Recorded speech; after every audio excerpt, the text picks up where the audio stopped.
town planning. Right, sir. You must have heard the term sustainable cities. Yes, ma'am. Yes, sir. Who coined this term? Sir, the term was coined by, I think, if I'm not wrong, it was Dr. Mehbubullah, who was from Pakistan and Pakistan's former finance minister also. Okay. Tell me the names of 2 sustainable cities in the world. So the first one is Cologne and the second is Switzerland. Any city in Singapore? Yes, sir, Singapore is also, because Singapore as a country and also as a city are also sustainable, included in sustainable criteria that is set. Define sustainability. What is? Define sustainability. Sir, if you allow me to define with a particular document, and I allow to correct me with the word, the origin of word, basically this word was originated in the Brundtland report of 1987, and they believe that sustainability is creating or fulfilling the condition of present generation without compromising the ability of future generation, and that is basically a rule-based. Isn't it a vague concept?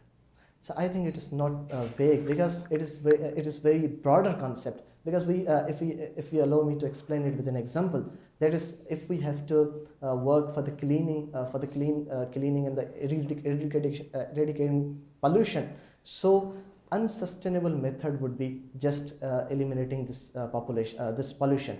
Sustainable would be we have to work on the prevention. Okay, which civilization in the history has ever or adopted the concept of sustainability? Any civilization in the history? Sir, if you allow me to dive deep into this concept, that started from the Mesopotamian civilization. That was the first civilization. Sustainable. That was sustainable. Yes, because sir, they created cities, and the concept of sustainability started from there. However, the particular we can say the more practical example was the civilization along the Euphrates River and the Tigris River, and that is also an extension of the Mesopotamian civilization. And as far as our region is concerned, Indus Valley civilization is also famous for that. Sustainable, it's a sustainable civilization. Yes, sir. If I'm not then wrong. why is this civilization facing decline? Sir, it was something natural cause, and that was related to the some historians believe it was earthquake, and some believe that it was the floods. So I think that was a different cause than the sustainability. Don't you think so? The floods are an outcome of failure to sustain your environment? Yes, sir, it is right. But as far as the case of Indus Valley civilization is concerned, because mostly civilizations were there near the rivers, so the floods in the rivers were very natural at that time. So the development and planning of city was something near to the river. That was the case, and there are also some religious explanations to this term as far as the concept of Muslims are concerned. So, okay, fine. Tell me any Islamic reference which prohibits beggary, as you mentioned that you are already working on that. So Islam has a particular concept of giving zakat, sadaqah to the people who are in need. So this, if you allow me to think over the particular reference, that is wafi amwalim haqqun lisail wal mahrum. In your property, there is a share for those who are denied good and who are in need. But any clause that restricts beggary. I am talking about the clause, not about the clause that tells the people to contribute in society. I am talking particularly about this clause that prohibits this. Sir, I got your question, but I think I'm unable to recall the particular reference. Okay, fine. Do you know that Quran mentions the word men and women in it? How many times? Sorry, sir, I don't know the particular number of times the word is used. Okay, because gender studies is a subject. I can cite the one reference where this differentiate this difference. No, I'm not talking about difference. In Quran, it is specifically mentioned the word men and women. In Surah Nisa, I think the first reference I can recall it. It is in Surah Nisa and related to the responsibilities of. Okay, tell me a number of times. Do you believe that men and women, they are described equally? Yes, sir, they are equal number of times. The numbers are equal. So the number, no, sir. I think if I'm not wrong, I think the description of men is more than the female. But as far as the concept of equality, it's equal. Thank you for your addition, sir. Okay.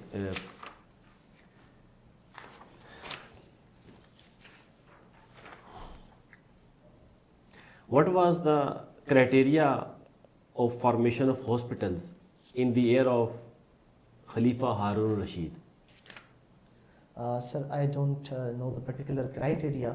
However, the Khalifa Harun Rashid is famous for their infrastructural development and No, also. I am talking about the formation of hospitals at that time. Because town planning was done by following Islamic references. So there was a particular criteria for the formation of cities during the era of Harun Rashid.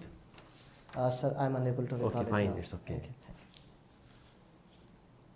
What is orange economy? Orange economy. Sorry, sir, I'm unable to recall it now.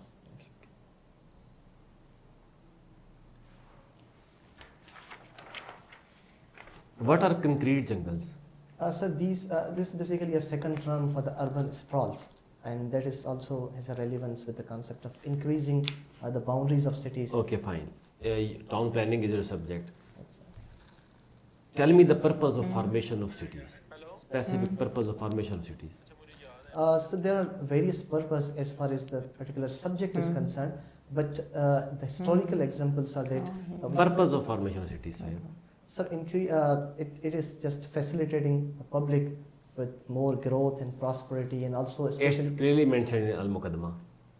Sir, as far as the Al-Muqaddamah is concerned, that is pre-logomon of Ibn Khaldun's book, Kitab Yes. al-Ibar. He believes basically he has divided. The purpose of formation of cities, simple, precise, to the point answer. Sir, That's all I need. It may be related to the social solidarity. It's related to the protection of people. Right, sir. Thank you. Okay. Give me a reference from Islamic context on women empowerment. Sir, as far as the reference of Surah Nisa is concerned, Islam believes in equality of both gender, but Islam gives a particular responsibility to men. I am asking about any reference on women empowerment from Islamic context. So it is from Surah Nisa, Bismillahir-Rahmanir-Rahim, وَلَهُنَّ مِثْلُ الَّذِي عَلَيْهِنَّ بِالْمَعْرُوفِ. And that is. An example? Example, sir, I am unable to basically understand your question. You are asking for the reference or? Any context in which you can prove that women must be empowered, or in Islamic history you must have examples in your mind where women have performed, women performed a role specifically related to their empowerment in society. So there are a lot of examples. Give me one example. Bibi Aisha, the example of Bibi Aisha who led the military movement. Hazrat Khatija, Raziyallahu. Yes, it is very important role starting from that. Yeah. Okay, what are the pillars of women empowerment? So there are various pillars, but the first pillar starting from the development is the woman must be in development, and that is particularly relevant to the economic empowerment of women. Economic empowerment, you can say it's a supplementary domain. Yes. Don't you think that intellectual development or their mindset is the first thing, or for any individual, education and development of their mind is the very first thing to think independently? Yes, sir. And that ultimately triggers all the kinds of empowerment. Yes, sir. This is very important addition. So why economic empowerment? Why? I can't comprehend the fact the kind of a brilliant man you are. Why you have chosen economy as the key pillar of the empowerment when you know very well that if a person is not well educated, we cannot say that he or she, if I am talking about women, they are empowered enough if they are not educated. So this is very interesting, but if you allow me to defend my narrative, that is, I basically suggested. Okay, who is empowered? What is the definition of empowerment? It is basically creating opportunities to access. No, it's not about opportunities. So it is as far as the empowerment, the concept of empowerment in the Human Development Index is concerned. Who is an empowered individual? Sir, who have capability to access the present. One who cannot be manipulated. That may be the different explanation. That is a different perspective. So because the perspective is same, the words may be different. Because in Human Development Index created by. But why you are linking empowerment to gains, materialistic gains? Why not to intellectual development or intellectual independence? So that is very interesting concept in philosophy related to the No, utilitarianism. this is not the philosophy. We live in a society where materialism is taken as a as a pillar of empowerment, I am talking about so many individuals who are empowered just because they are intellectually empowered, and this is what makes the difference in societies. We are living in a democracy, and intellectual poverty is rampant. So, without intellectual development and in the prevalence of intellectual poverty, no one is empowered. Right, sir. If you allow me to defend my narrative, Yes. economy or economic development is a broader concept for the development, but the process starts from the education, and that is your Okay. point. Yes. Okay. Why men work and earn for family, and why women take care of the family? So it may be due to the social construction of gender, because as a student of gender studies, I would say that is a social construction, and there is Okay. What if man starts to look after their family, and women start to work to earn something for the family? What would happen? So I think there must not be any stark differences between the responsibilities of both, because we are living in a modern world. What would happen then? So the world would be different. The image How of would women- that would be different? So different would be, I think the woman would be more important, empowered, and I think it may lead to the It will subordination- impact them psychologically. Yes. If a man stays at home, he will feel psychological pressure, and within few days he will transform into an animal. It may be the Seriously. case. And if women work and earn money for the family, they will feel psychological pressures. This is a biological explanation. So, but if we go through the concept of structural functional mechanism, so I think with the time I am we will- talking in perspective of the nature. Yes. So We nature- have to work in accordance with our nature. right, right? right, sir. So nature is what defines us. Right, Okay. Because you have gender studies as your optional. right. Sir. Do you believe that men are superior to women? No, sir, I don't believe in it. But because there I is understand- the reference in Islam where particularly this point has been raised that men have a kind of superiority over women. Yes, sir, this is related to You the have reference I studied have already Islam? quoted. Yes, just tell me that. It is a reference I have already quoted from the Surah Nisa, and the superiority has a different interpretation, and that is the superiority of responsibility, not the power. So the man is basically responsible to protect women. Good. What is the importance of North and South Pole? As far as the political difference is concerned, the North is related to the economically developed and the developed states like America and the West. Combined. North and South Pole combined. Sir, if you can repeat the question for my What is the significance of North and South Pole? I'm talking about two poles, North and South. So because if we include the both poles, it will become the whole world. So if you are asking for the significance of whole world, These poles generate magnetic field. sorry, sir. These poles generate magnetic field. Right, so that is scientific concept.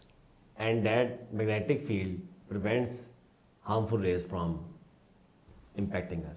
Right, so because as a student of Okay, do political you believe science- that there is a magnetic field within us also? Do we Yes. have North and South Pole?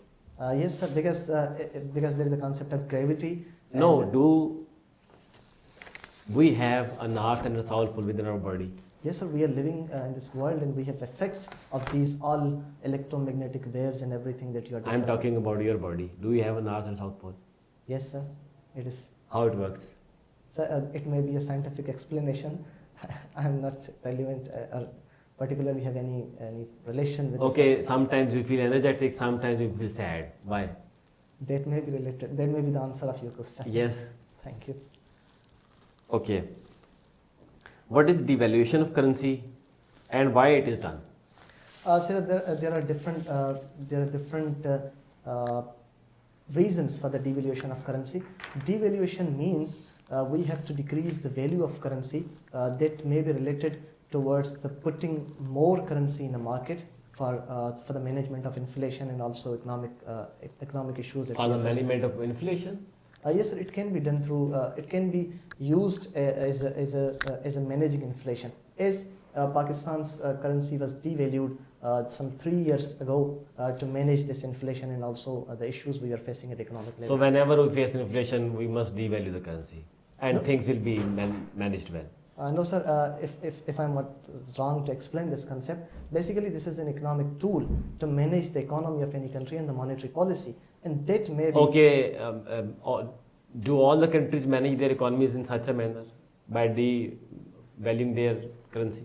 No, sir, there are very different methods, and they basically make. Okay, always, why always the developing countries have to do this? Why not the developed countries?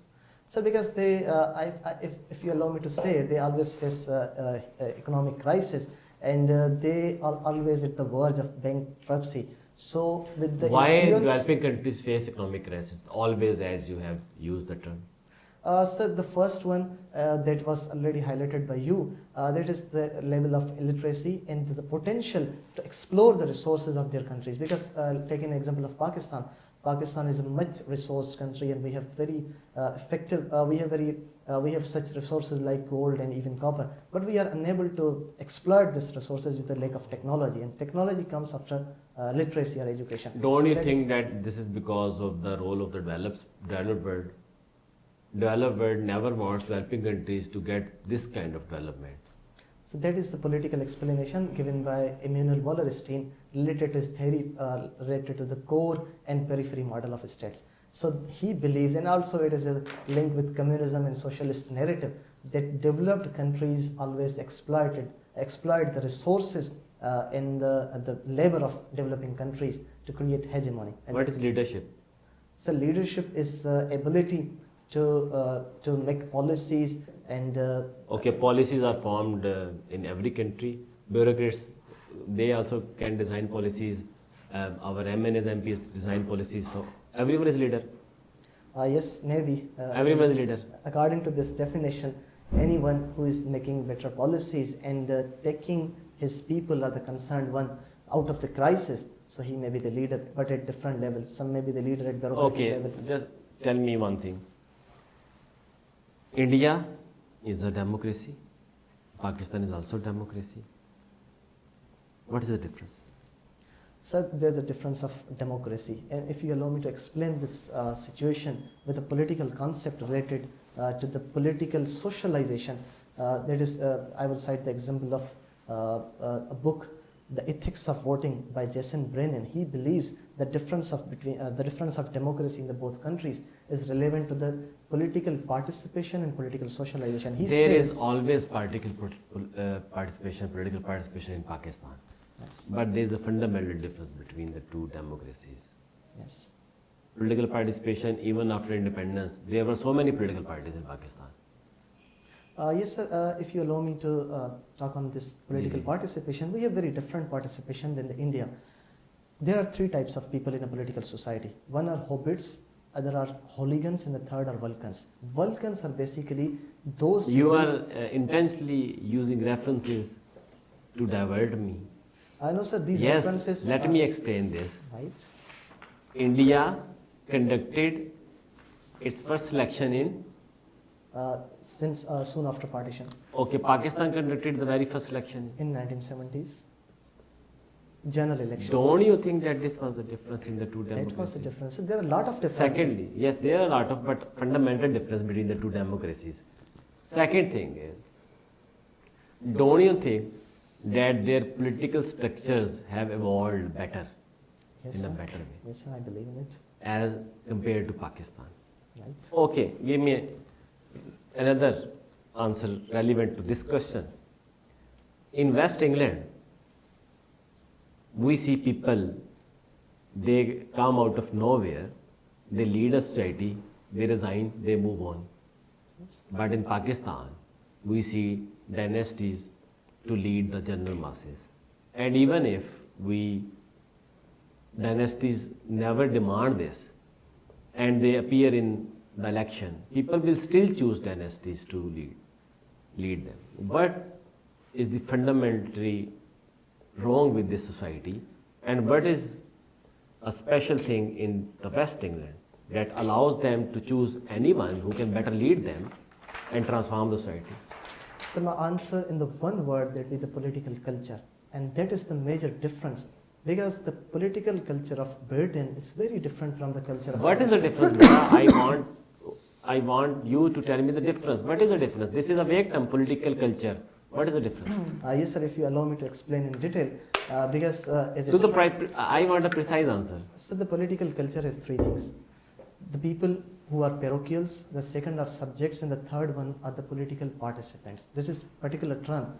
And the political participant means the people participate in politics with a rational analysis, and they have stakes in the politics. Okay, and that what is the stops case. people in our country to develop that kind of a rational analysis? Yes, sir. What stops them? What prevents them? So that is the political participation. Egoism.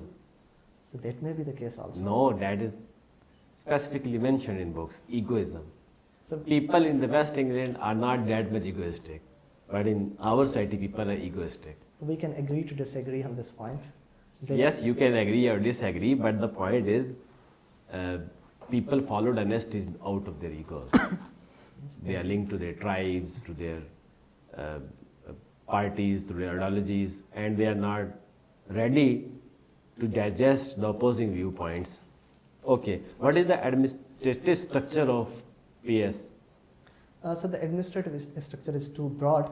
The PA is concerned with all departments within a district or within a tahsil, and departments related to all subjects that are basically devolved to the provinces in the second list of federal list after 18th Amendment. That is education, health, disaster management, and also the relevant subjects. So give me the hierarchy of this PS which you have opted as your first priority maybe. So the hierarchy starts from the assistant commissioner and then deputy assistant. Directly from assistant commissioner? No, sir. It starts from the training, basically, in the CSA, and then in the field, it starts from assistant commissioner, if I'm not wrong. Okay, then? Then, sir, deputy assistant commissioner, and then deputy commissioner, and from deputy commissioner, then ADC, assistant deputy commissioner, and then commissioner. And after commissioner, out of field, there may be secretaries of any department relevant at the provincial and the federal level with the ministries. Okay, in which clause in the Indus Water Treaty the word abeyance is mentioned? So I think the word abeyance is not mentioned. It is just used and mentioned by the India, the recent. Yes, it does not exist there. Okay, what is the criteria to place a country in FATF list? So the criteria is, there is a particular various level of criteria as set by FATF as far as the Pakistan's grey list in the 2018 is concerned. So the first and the main criteria is Pakistan's going or outflows of illegal currencies from the country. I am unable to recall the particular word that is relevant to this. And even in America, we know that there is black economy. We have the knowledge about that. So what's wrong with Pakistan? Why Pakistan was placed in FATF list? So Pakistan was placed, one thing that was a political, and that is basically the influence of these Western countries. Okay, who holds the power in the World Bank? Veto power. Sir, this 27% vote lies with United States of America. 27%? If I'm not wrong, yes. Okay, who holds the veto power in IMF? Sir, again, United States of America, because the percentage is again 27%, because the percentage again, in the World Bank it's 27%, in the IMF it's 27%. Yes, both are no.